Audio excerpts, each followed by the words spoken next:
যেই শাকচুন্নি পেয়ারা গাছের কাছে যায়, অমনি কোনো এক অদৃশ্য শক্তির দ্বারা সে ছিটকে মাটিতে পড়ে যায়। রানীহাটি গ্রামে রমেশ তার স্ত্রী চন্দ্রা ও ছোট মেয়ে তিতলিকে নিয়ে থাকত।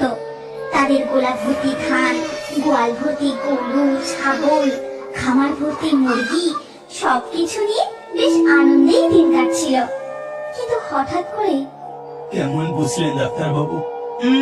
খুব একটা ভালো গতি দেখছি না। নারী খুবই ক্ষীণ। এখন ভগবানের উপর ভরসা করা ছাড়া আর কোনো উপায়ই নেই। এই কথা বলে ডাক্তারবাবু সেখান থেকে চলে গেলেন। রমেশও তার পিছন পিছন গেল তাকে এগিয়ে দেওয়ার জন্য।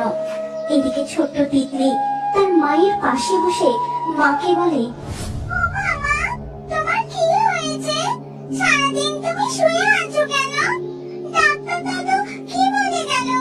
চলো না মা, উঠোনে তোমার বসানো পেয়ারা গাছটাতে কত ফুল হয়েছে, দেখবে চলো।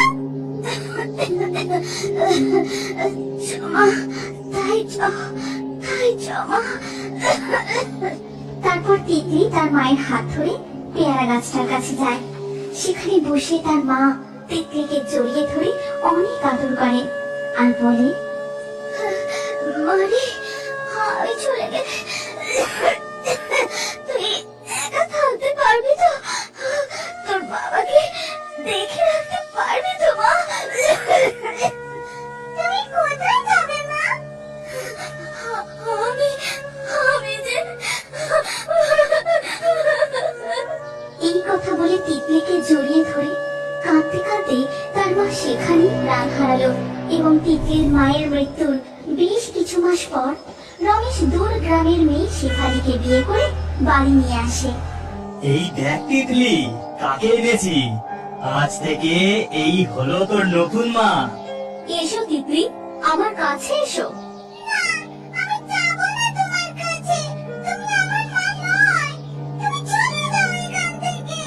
তিতলি, এরকম বলতে নেই। ও বাচ্চা মেয়ে, ওর কথায় কিছু মনে করো না। তোমার সাথে মানিয়ে নিতে একটু সময় লাগবে ওর। কিন্তু তিতলির এই নতুন মাকে একদম পছন্দ হয় না। তার দিকে তাকাতেই তার কেমন যেন ভয় ভয় করে।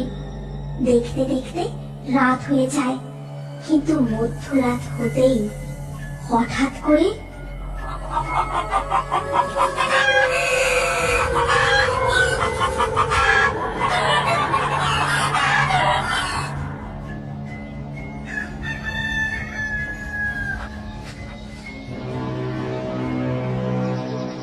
এ কি, এখানে এত রক্ত আর পালক পড়ে রয়েছে কেন? তারপর সে খামারে বেঁধে রাখা ছাগল আর মুরগিগুলোকে গুনে দেখে সেখানে একটা ছাগল আর মুরগি কম হয়েছে। হায় হায়, এ কি সর্বনাশ হয়ে গেল গো। কাল রাতে নিশ্চয়ই শেয়াল কুকুর ঢুকে আমার খাবার থেকে মুরগি ছাগল খেয়ে চলে গেছে। আজকেই উঁচু করে বেড়া দিতে হবে আমাকে। এই কথা বলে রমেশ সেখান থেকে চলে যায়। তারপর তিতলি ঘুম থেকে উঠে তার মায়ের বসানো পেয়ারা গাছটার কাছে এসে মায়ের কথা মনে করে ফুপিয়ে ফুপিয়ে খুব কাঁদতে থাকে আর বলে,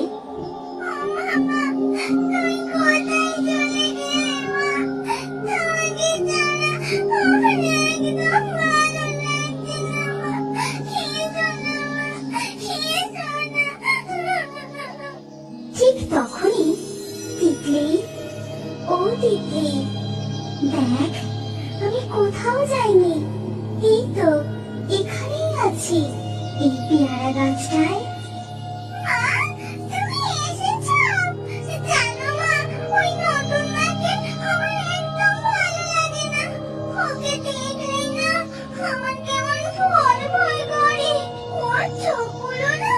রাত্রিবেলা চলে আর আমার দিকে কেমন বিচ্ছিরি ভাবে তাকিয়ে তাকিয়ে হাসে। শোন তিতলি, তোর যখনই মন কেমন করবে তুই এই পেয়ারা গাছটার কাছে চলে আসবি। আর শোন, একদম একা একা থাকবি না, সবসময় বাবার কাছাকাছি থাকবি। আর ওই নতুন মায়ের কাছে একদম যাবি না। রাত্রিবেলা ওর কাছে শুবি না। আর যখনই কোনো বিপদ মনে হবে দৌড়ে এই পেয়ারা গাছটার কাছে চলে আসবি, মনে থাকবে তো? এই কথা বলে তার মা চন্দ্রা সেখান থেকে অদৃশ্য হয়ে যায়। তিতলি সারা দিন আপন মনে খেলতে থাকে। তারপর দেখতে দেখতে রাত হয়ে যায়, আর রাতের খাওয়া দাওয়া সেরে সবাই ঘুমিয়ে পড়ে। কিন্তু গভীর রাত নামতেই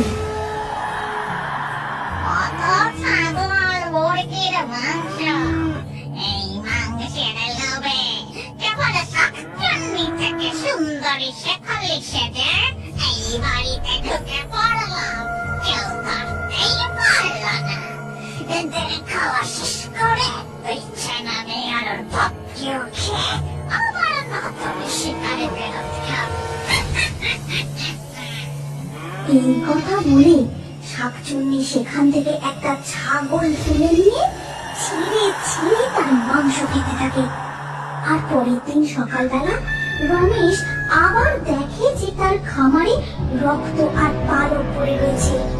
তারপর গুনে দেখে আজও একটা মুরগি আর ছাগল কম। ব্যাপারটা কি হচ্ছে সে কিছুই বুঝে উঠতে পারে না। তখন সে তার নতুন স্ত্রী শেফালিকে দিয়ে বলে, শোনো শেফালি, আজকে আমাকে একটা কাজে শহরে যেতে হবে। আজ রাতে মনে হয় বাড়ি ফিরতে পারবো না, কাল সকালে ফিরবো। তুমি তিতলিকে নিয়ে সাবধানে থেকো। হ্যাঁ হ্যাঁ ঠিক আছে বাবা, ঠিক আছে, তুমি সাবধানে যেও। রমেশ সেখান থেকে চলে যাওয়ার পর শেফালি মনে মনে বলে, এই তো সুযোগ পেয়েছি, আজকে এই হবে আমার রাতের খাবার। যেমন বলা তেমন কাজ। রাত হতেই শেফালি তিতলির ঘরের দিকে যায়, আর সেখানে গিয়ে যেই তিতলির গলাটা টিপে ধরতে যাবে,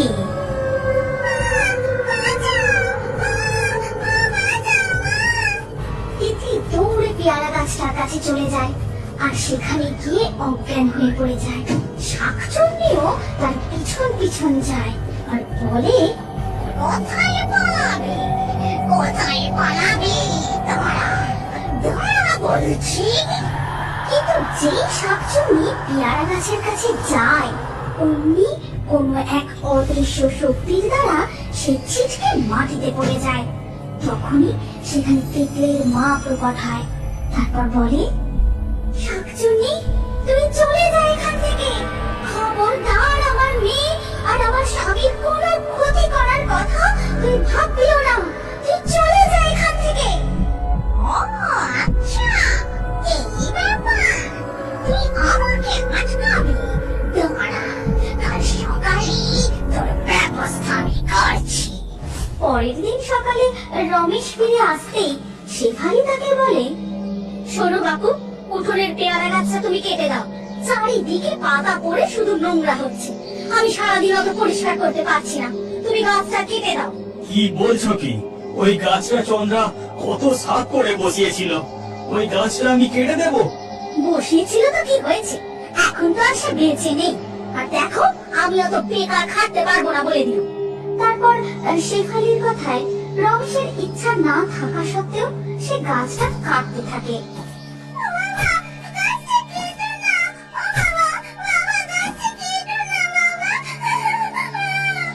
কিন্তু রমেশ তিতলির কোনো কথাই শুনে না। সে পেয়ারা গাছটা কেটে দেয়, আর তিতলি ওখানেই বসে বসে খুব কাঁদতে থাকে।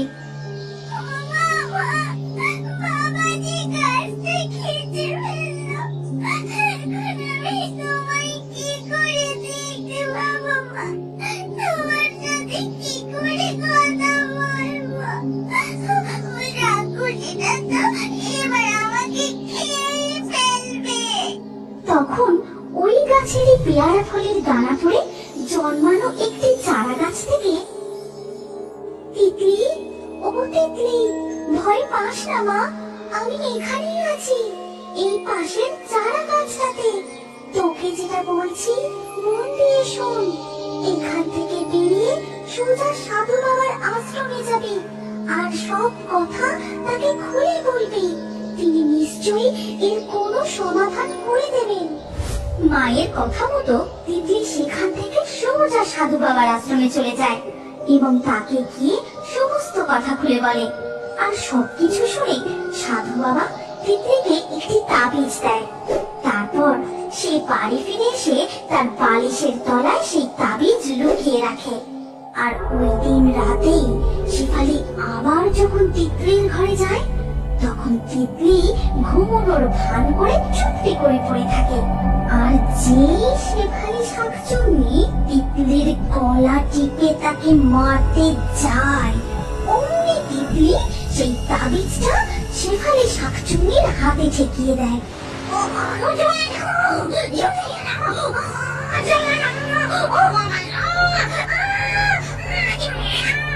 আর চিৎকার শুনে রমেশ তিতলির ঘরে চলে আসে এবং সেই জ্বলন্ত শাকচুন্নিকে দেখে সে তো খুব ভয় পেয়ে যায় আর তিতলিকে জড়িয়ে ধরে। এ আমি কি দেখছি? কি হচ্ছে কিছুই তো বুঝতে পারছি না। মা, মা দেখলে তুই ঠিক আছিস? বাবা, তুমি যে নতুন মাকে এনেছিলে সে কোনো মানুষ ছিল না, সে আসলে একটা শাকচুন্নি। বলিস কি রে? আমি তো এতদিন কিছুই টের পাইনি। কিছুক্ষণের মধ্যে শাকচুন্নির সারা শরীর জ্বলে ছাই হয়ে যায়।